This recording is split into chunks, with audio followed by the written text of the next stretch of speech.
Audio Jungle. हर साल की तरह इस साल भी भारतीय वंचित समाज विकास मंच उत्तर प्रदेश के द्वारा कमेटी हाल 12/480 में बाबा साहब भीमराव अम्बेडकर जी का जन्मोत्सव धूमधाम से मनाया गया। इस कार्यक्रम की शुरुआत बाबा साहब की फोटो में माला अर्पण कर पूजा अर्चना की गई, तब कार्यक्रम की शुरुआत हुई, जिसमें काफी संख्या में समाज के लोग सम्मिलित रहे। वहीं सभी पदाधिकारियों को मोमेंटो देकर माला पहनाकर उनका सम्मान भी किया गया। साथ ही साथ भंडारा भी कराया गया।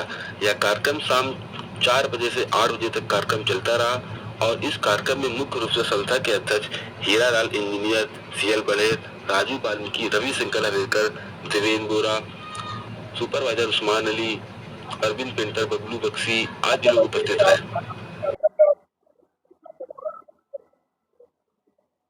ये कार्यक्रम भारतीय वंचित समाज विकास मंच की तरफ से हो रहा है।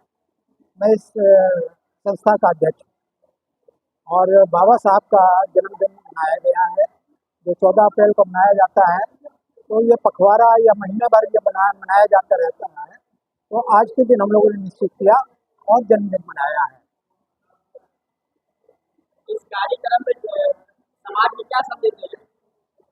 इस कार्यक्रम के माध्यम से मैं वास्तविक रूप से हम समाज को संदेश देना चाहते हैं कि उनके जो विचार हैं, दर्शन हैं, जिनको पूरा विश्व अपनाता है, उसको अपनाने की कोशिश करें और उनको अपना करके जो वो उनका पिछड़ापन है उसको दूर करें और सबके साथ कदम से कदम मिला करके आगे आएं। शिक्षा में कुछ कहना चाहेंगे? शिक्षा की महती आवश्यकता है। आज मैं देख रहा हूँ कि शिक्षा काफ़ी महंगी हो गई है और लेकिन मुझे ये कहने में कोई गुरेज नहीं है कि हमारे समाज को चाहे वो भूखे रह लें एक टाइम या दोनों टाइम क्यों ना भूखे रहें, लेकिन शिक्षा के प्रति पूरी तरह जागृत हों और अपने बच्चों को पूरी तरह जागृत करके उनको शिक्षा दें। कितने वर्षों से कार्यक्रम करा रहे हैं? ये हमारा प्रोग्राम मेरे ख्याल में 4-5 वर्ष तो हो ही रहे होंगे।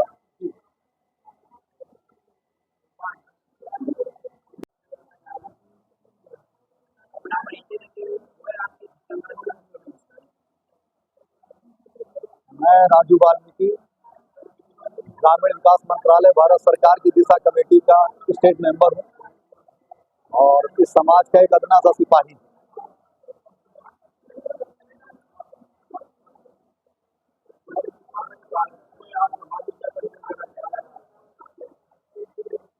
निश्चित तौर पर आज हम सारे के सारे लोग बोधिसत्व महामानवतावादी बाबा साहब के जन्मोत्सव के उपलक्ष्य पर यहाँ पर मौजूद हैं। हमारी भारतीय वंचित समाज विकास मंच के पदाधिकारियों ने हमें यहाँ पर आमंत्रित किया, उसके लिए हम उनका शुक्रगुजार हैं। बाबा साहब पायनियर ऑफ नॉलेज हैं। बाबा साहब को अमेरिका के पूर्व राष्ट्रपति ने कहा था कि यह सूर्य भारतवर्ष में जो उदय हुआ है ये विश्व को एक ऊर्जा प्रदान कर रहा है। शिकागो और कोलंबिया यूनिवर्सिटी में एक रिसर्च हुआ, उसमें विजडम ऑफ पर्सनैलिटी वर्ड की जब सर्वे कराया गया तो उसमें टॉप 1 ऑफ डॉक्टर बाबा साहब अम्बेडकर। हम वंचित समाज के लोग, दलित समाज के लोगों के लिए गौरव का क्षण है कि हम बाबा साहब के अनुयायी हैं। बाबा साहब हमारे समाज के हैं, हमारे युग परिवर्तक हैं, हमारे समाज के परिवर्तक हैं।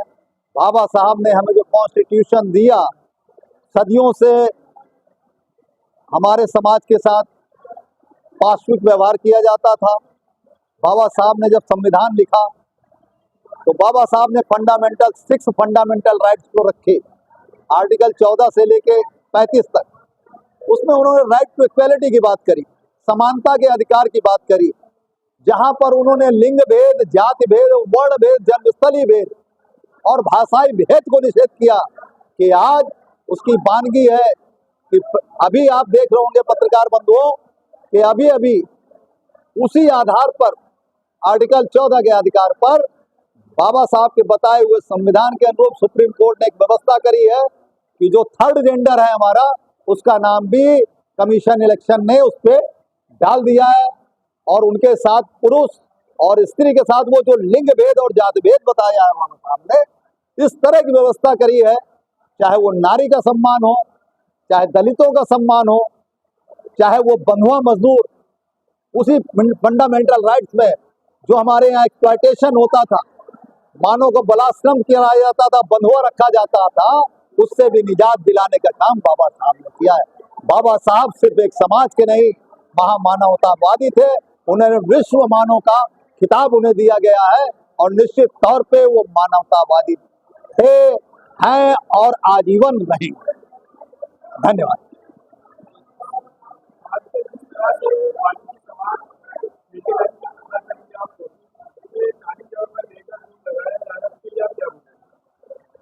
निश्चित तौर पर वर्तमान समय में हर विभाग में कुछ दलाल सक्रिय हो गए हैं।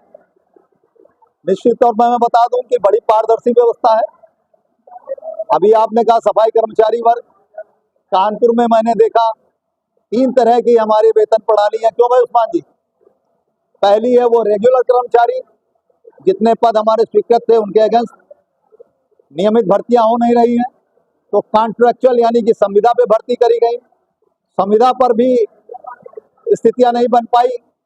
हेल्थ मैनुअल एक्ट के हिसाब से हमारे पास रिसोर्सेज कम थे, तो हमने उन्हें आउटसोर्स पर लेकर का शासन ने काम किया है। बिल्कुल पारदर्शिता बरती जाती है। यदि कोई दलाल अगर किसी से कोई पैसा ले रहा है, ऐसा कोई संज्ञान हम लोगों के संज्ञान में आता है, तो निश्चित तौर पर उसके खिलाफ कड़ी कार्रवाई कराई जाएगी और उसके खिलाफ दलित एक्ट का मुकदमा कराया जाएगा। धन्यवाद।